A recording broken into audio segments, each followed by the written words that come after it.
1618, Europa se encuentra al borde de la guerra más destructiva de su historia. Un cataclismo de 30 años que consumirá al continente. Violaciones, masacres y rumores de canibalismo acecharán la tierra. La guerra, el hambre y la peste diezmarán poblaciones enteras. Hombres, mujeres y niños, soldados y civiles, nadie será perdonado. En un conflicto que aún hoy proyecta su larga sombra sobre la historia europea, hasta nuestros días. Este video está patrocinado por Europa Universalis 5, el nuevo gran juego de estrategia de Paradox, que te pone al mando del destino de la historia. Usaremos mapas, música y arte del juego para reconstruir uno de los conflictos más complejos y devastadores de la historia.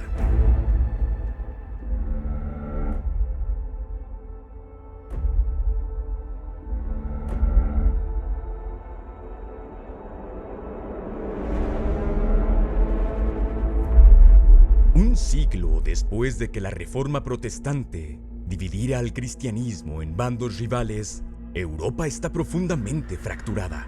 Muchos gobernantes del norte han adoptado las enseñanzas protestantes de Martín Lutero. Y en el sur, la mayoría sigue siendo sólidamente católica y leal a Roma. La sospecha, la agitación y la violencia sectaria se propagan como un virus. En Inglaterra y Escocia, el rey protestante Jacobo teme un resurgimiento católico. En Francia, las autoridades católicas desconfían de la subversión protestante. Los protestantes holandeses luchan por su independencia de la católica España. Pero las divisiones más profundas se encuentran en el Sacro Imperio Romano. No es un imperio unificado, sino un mosaico de reinos, principados y ducados, muchos de los cuales formarán más tarde al Estado alemán. Voltaire diría después, ni sacro, ni romano, ni imperio.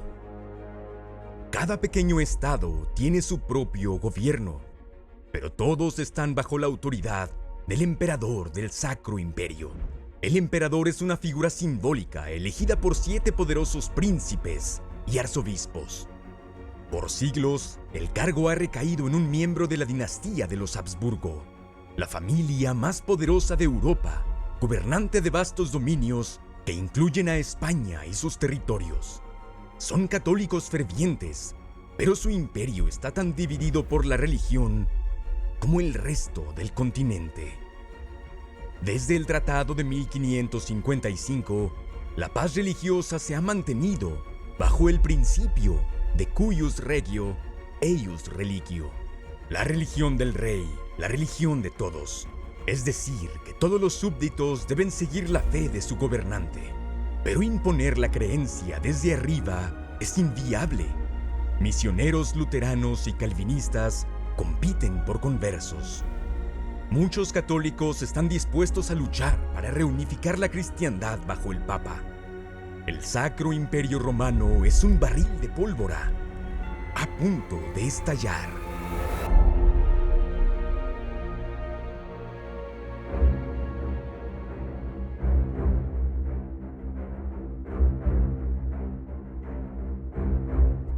Las primeras chispas surgen en Bohemia.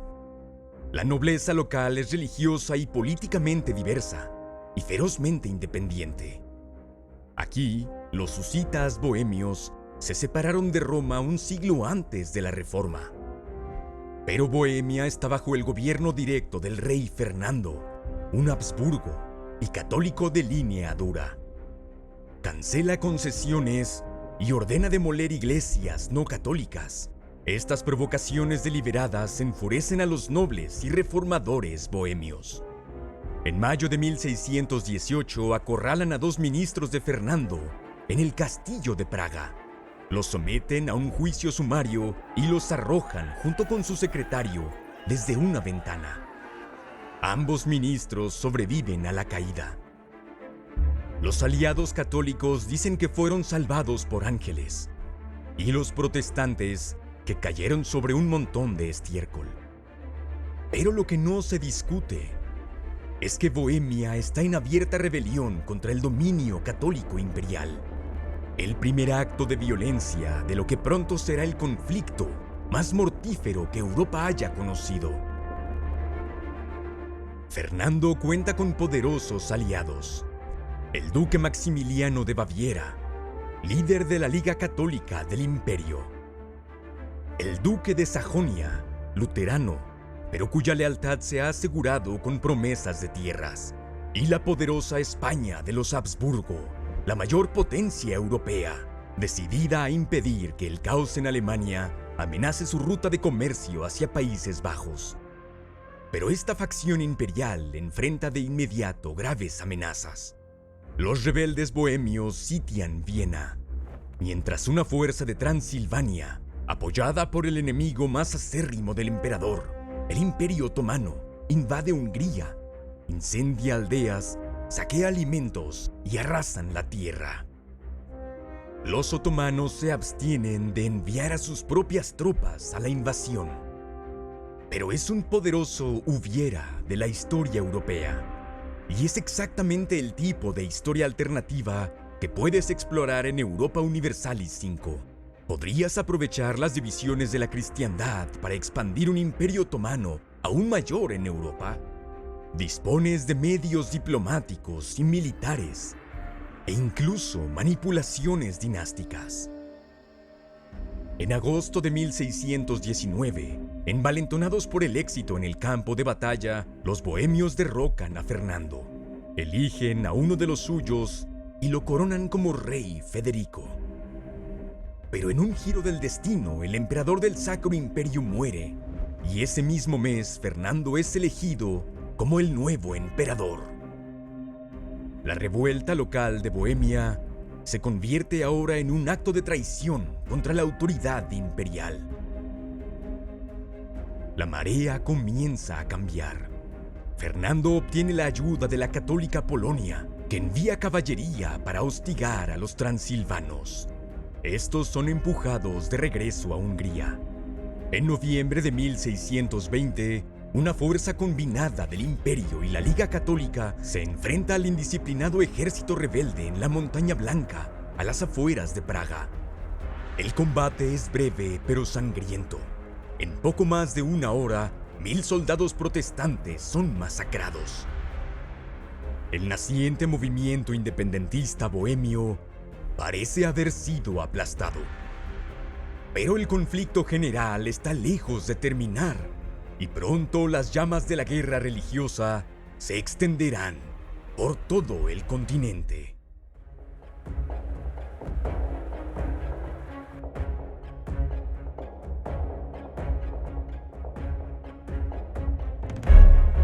Tras su victoria en la Montaña Blanca, el implacable emperador Fernando actúa con dureza.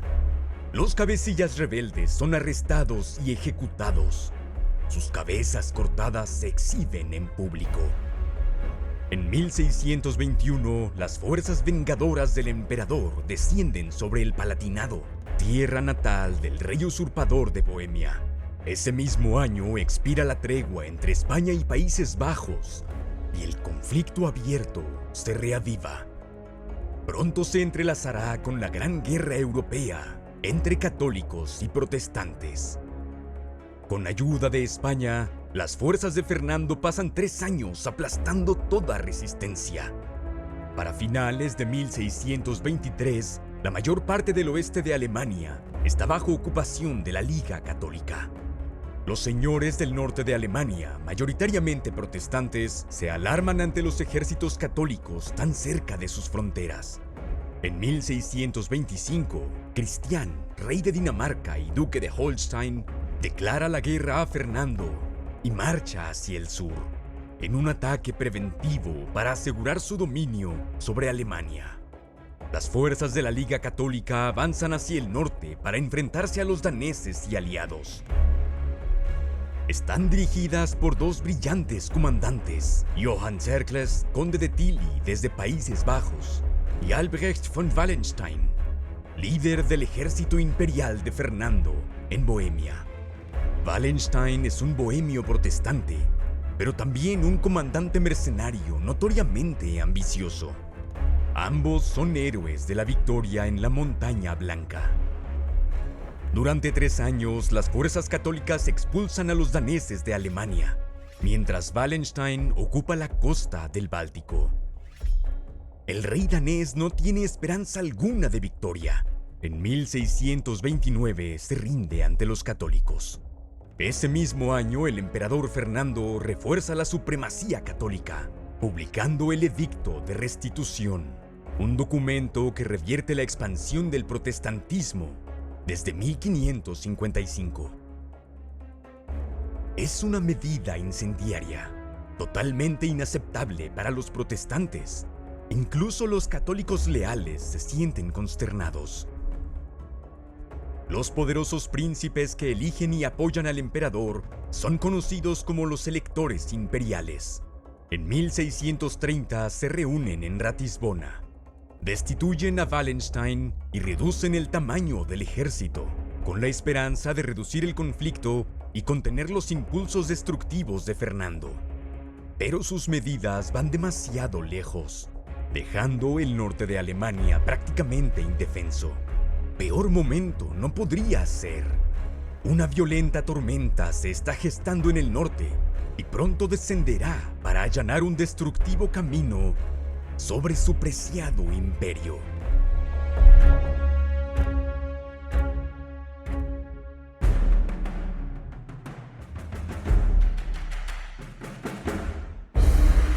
El rey Gustavo Adolfo de Suecia es un luterano militante que teme la presencia de los Habsburgo en el Báltico.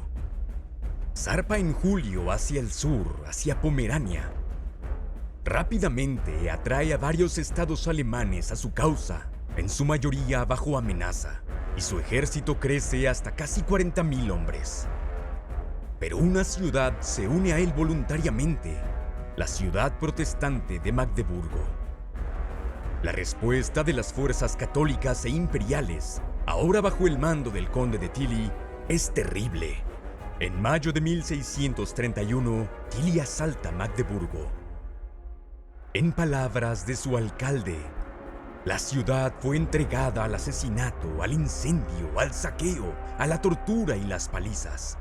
Miles de hombres, mujeres y niños inocentes fueron asesinados y masacrados de todo tipo de formas crueles y miserables. A las 10 de la noche, toda la ciudad, junto con su hermoso ayuntamiento y todas sus iglesias, yacía reducida a cenizas. Más de 20,000 son masacrados, casi toda la población. La matanza sin sentido se convierte en una poderosa propaganda para los protestantes.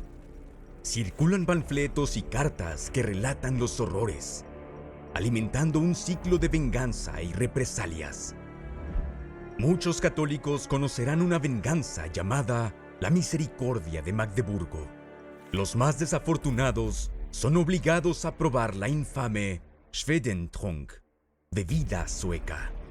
Las víctimas eran forzadas a abrir la boca y se les llenaba el estómago con agua, basura y excrementos hasta casi reventar.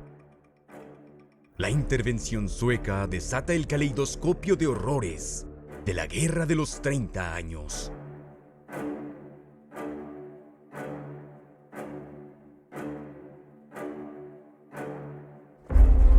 Los ejércitos del siglo XVII barren Europa como enjambres de langostas. La mayoría son mercenarios, pagados con el botín que obtienen de lo conquistado. Arrasan regiones enteras antes de seguir adelante. La mayoría de estos ejércitos se organizan según el sistema español, basado en los poderosos tercios. Una gran formación cuadrada, compuesta por piqueros y mosqueteros. Se complementa con caballería, usada para exploración, hostigamiento o cargas oportunas, y regimientos de artillería. En conjunto, los mosqueteros son devastadores, pero individualmente son inexactos y lentos de recargar. También son vulnerables ante la caballería ligera, por lo que requieren sólidas formaciones de piqueros para protegerlos. El sistema español ha dominado durante un siglo, pero recientemente las cosas empiezan a cambiar. Nuevas formaciones de infantería al estilo holandés llamadas batallones, más pequeñas pero con una mayor proporción de armas de fuego. Esto las hace menos resistentes, pero más flexibles, móviles y capaces de disparar descargas más densas y mortíferas. Además, se busca integrar la artillería con el resto del ejército. Gustavo Adolfo adopta pronto este nuevo sistema y lo perfecciona. Sus tácticas agresivas e innovadoras, con unidades más pequeñas, más armas de fuego y artillería ligera integrada en cada regimiento, hacen que su ejército sea sorprendentemente rápido y letal para su tamaño. Esto le vale el título de padre de la guerra moderna y la admiración de hombres como Karl von Clausewitz y Napoleón Bonaparte, quienes lo consideran uno de los más grandes comandantes de la historia. En el verano de 1631, parece imparable.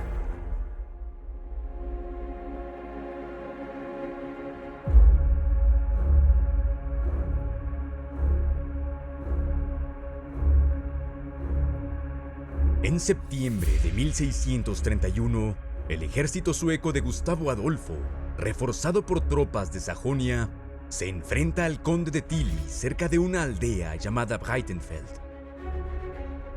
Con casi 40.000 hombres por bando, es una de las batallas más grandes de la Guerra de los 30 años y un choque entre dos de sus comandantes más célebres.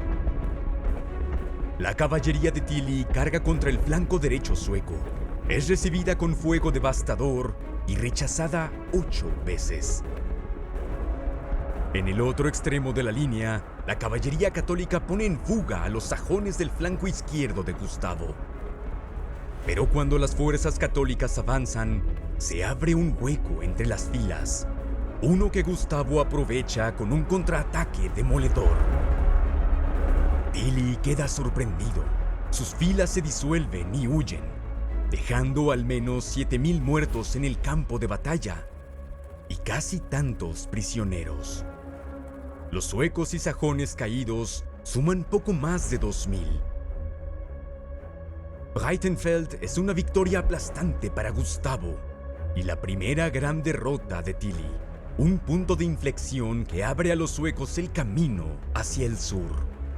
En Rhein, Tilly intenta detenerlos, pero fracasa, y el viejo general católico resulta mortalmente herido. El emperador Fernando entonces recurre a un viejo aliado, Wallenstein. En julio de 1632, Gustavo se desplaza al norte, hacia Nuremberg, y Wallenstein establece su campamento cerca. Ambos bandos sufren para encontrar alimento, carcomidos por el hambre y la enfermedad. Wallenstein rompe su campamento para buscar suministros en Sajonia. Gustavo lo sigue y le ofrece batalla cerca de la ciudad de Lützen. Necesita una victoria rápida antes de que Wallenstein reciba refuerzos, pero una densa niebla arruina sus planes. En medio del caos, Gustavo lidera una carga de caballería. Se desorienta en la niebla y muere.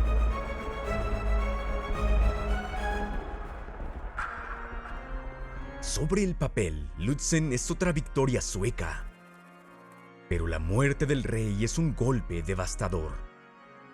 La causa protestante tambalea tras la pérdida de León del Norte, uno de los grandes innovadores y líderes militares de la historia.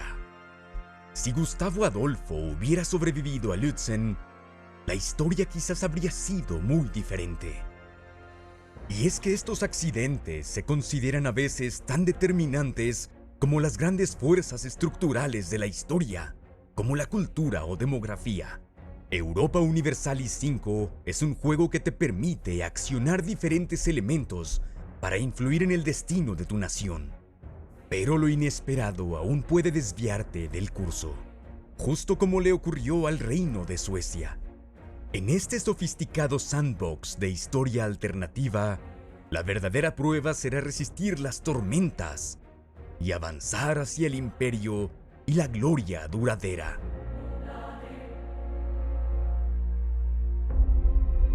Este invierno las tropas suecas se amotinan y desaparecen, pero Wallenstein mantiene sus fuerzas al este, cerca de sus propias tierras. En enero de 1634, el emperador Fernando se entera de que Wallenstein ha estado negociando su propia paz por separado. Es declarado traidor, acorralado por oficiales imperiales en su cuartel y también asesinado. Es el fin de una era. 3 gigantes han caído: Tilly, Gustavo y ahora Wallenstein. El emperador vuelve su atención hacia la amenaza sueca. 33.000 soldados imperiales marchan hacia Baviera. 26.000 suecos los enfrentan en una batalla campal en Nördlingen. Sin su carismático líder, los suecos caen en el desastre. Pierden la mitad de su ejército, un golpe casi fatal.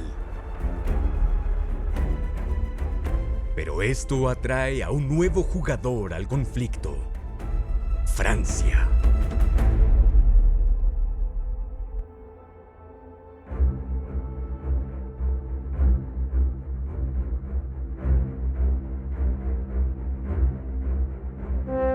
(1635) La guerra ha devastado Europa por 17 años.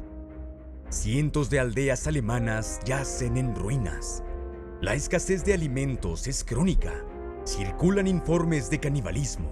Soldados sitiados comiendo a sus camaradas muertos. Mujeres devorando a sus propios hijos. Años de saqueo, pillaje y guerra han sumido a los pueblos en la desesperación y la miseria. Las fuerzas antiimperiales están en desorden.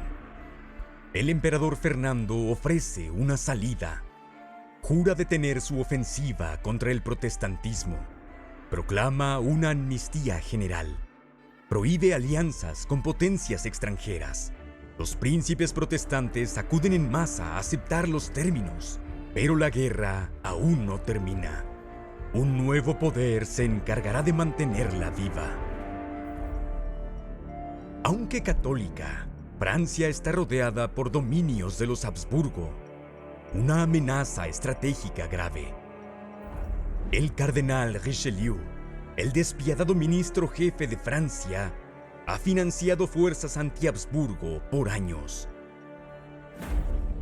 Ahora se compromete a la guerra abierta y declara la guerra a España.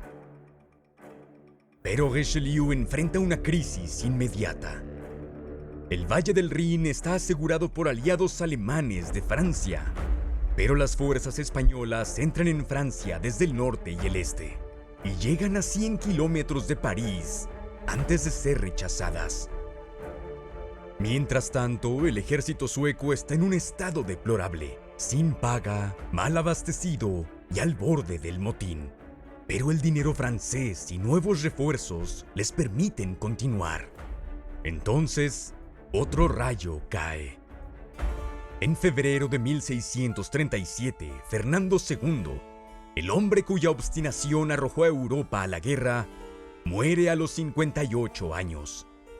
Su hijo y sucesor, Fernando III, es capaz, equilibrado y más flexible, pero carece de la ferocidad de su padre y es sorprendido por un renovado impulso sueco. Johan Vanner, comandante en jefe sueco y agresivo estratega, conduce una serie de campañas y obtiene sorprendentes victorias en Wittstock y Chemnitz. Pero sus líneas de suministro no pueden sostener un avance prolongado y cada vez debe retirarse. Finalmente muere de enfermedad en mayo de 1641. Al año siguiente, sus sucesores vuelven a enfrentarse a los imperiales en Breitenfeld y logran otra victoria aplastante. Los suecos se atrincheran en Sajonia, cerca del corazón de los Habsburgo. 1643 resultará ser un año decisivo. En mayo, Louis de Bourbon, duque de Enghien de 21 años, aplasta a un ejército español en Rocroi. Es una de las mayores victorias militares de Francia y asegura su frontera norte frente a la amenaza española. Los franceses avanzan entonces hacia el sur de Alemania, pero se detienen en Tuttlingen, gracias al temple del comandante bávaro Franz von Mercy. Ese otoño, la incierta alianza franco-sueca entra en crisis cuando el ejército sueco marcha hacia el norte para invadir Dinamarca. Es una conquista oportunista por parte de Estocolmo, alentada por un hecho esperanzador. Han comenzado las negociaciones de paz en Osnabrück y Münster. Todos desean la paz, pero todos buscan una posición fuerte, lo que garantiza que las conversaciones y la guerra se prolonguen 5 años más. El suroeste de Alemania es arrasado por los ejércitos en pugna, hasta que Mercy muere en Alaheim, junto con otros 9,000 hombres. El camino hacia Baviera queda abierto, pero los franceses no pueden aprovecharlo. La victoria ha dejado a su ejército destrozado.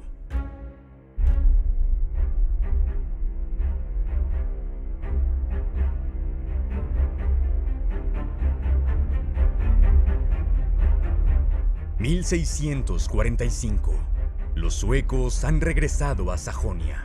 Avanzando hacia el sur, casi llegan a Viena. Pero con tan pocos hombres para tomar la ciudad, giran al norte para saquear Moravia y se retiran. Para 1646, Francia ha recuperado sus fuerzas y marcha contra Baviera. Un contingente sueco se les une y logra maniobrar más allá del ejército principal del emperador, dejando a Baviera prácticamente indefensa. Para salvar su dominio, el duque Maximiliano, uno de los pocos líderes que siguen en pie desde 1618, ofrece la paz, solo para reincorporarse a la guerra unos meses después. Franceses y suecos están hartos y deciden lanzar juntos un golpe definitivo. En mayo de 1648, el último ejército imperial de campaña es destrozado en Susmarshausen. Los restos se repliegan hacia el extremo sur, dejando el campo bávaro expuesto al saqueo, el pillaje y la violencia desatada. Mientras los restos de los ejércitos bávaros e imperiales sostienen una defensa desesperada, una fuerza sueca marcha desde Sajonia hacia el sur y llega hasta Praga. En un giro del destino, capturan a Jaroslav Borsita, uno de los hombres arrojados por la ventana del castillo 30 años atrás. Pero los suecos no logran tomar la ciudad. Ambos bandos están exhaustos, reducidos a sus últimas reservas de víveres y energía. Entonces, a inicios de noviembre, llega una noticia trascendental: la paz.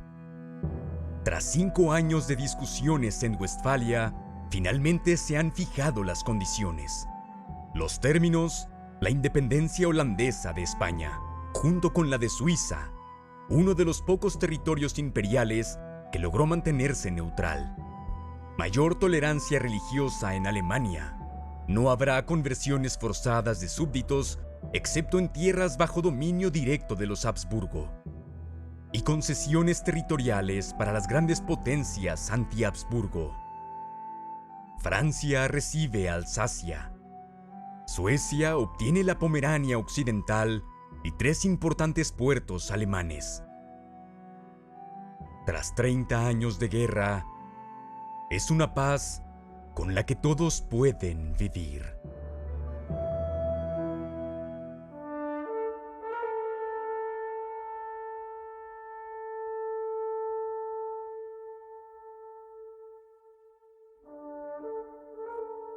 La Guerra de los 30 años fue un desastre sin precedentes en la historia de Europa. Una revuelta local por derechos religiosos que reavivó antiguas rivalidades y se alimentó de ambiciones personales, hasta que casi toda Europa se vio envuelta en la guerra. Se calcula que murieron entre 5 y 8 millones de personas, la mayoría por hambre y enfermedad. Las regiones más afectadas perdieron casi 2/3 de sus habitantes. Una quinta parte de todos los alemanes pereció, una proporción mucho mayor que en cualquiera de las 2 guerras mundiales. Incluso después de la paz de Westfalia, España y Francia continuaron luchando por 11 años más. El Sacro Imperio Romano Germánico, aunque débil, sobrevivió 150 años más, hasta disolverse en 1806 en las guerras napoleónicas. El Tratado de Westfalia suele considerarse como un punto de inflexión en la historia mundial, la primera conferencia internacional de paz moderna y secular, y un paso decisivo hacia el surgimiento de los Estados-nación europeos. Los historiadores siguen debatiendo su verdadera importancia, pero algo es innegable. La Guerra de los 30 años proyectó una sombra larga y terrible. Durante 3 siglos permaneció como una advertencia aterradora de cómo un solo acto de resistencia violenta podía escalar hasta convertirse en una guerra total y sin sentido. Una advertencia que en última instancia no fue escuchada. Un enorme agradecimiento a Europa Universalis 5 por patrocinar este video. Sigue el enlace en nuestro comentario fijado para conocer más sobre este extraordinario juego de estrategia. Y gracias como siempre a nuestros patrocinadores en Patreon que hacen posible este canal. Constructores como Axel Urik, Cory Carlson y Hammocks, ciudadanos como Jesse, Corey Hubble y George Haynes, y héroes como Ahran, Gani y Majid. También puedes apoyar al canal siendo miembro como Pequeño Cabo, nuestros valiosos miembros de YouTube que obtienen insignias de lealtad, emojis personalizados y acceso anticipado. Haz clic en el botón de membresía y forma parte de nuestras filas. Y si el video te gustó, no olvides compartirlo, darle like y suscribirte a Historia Épica.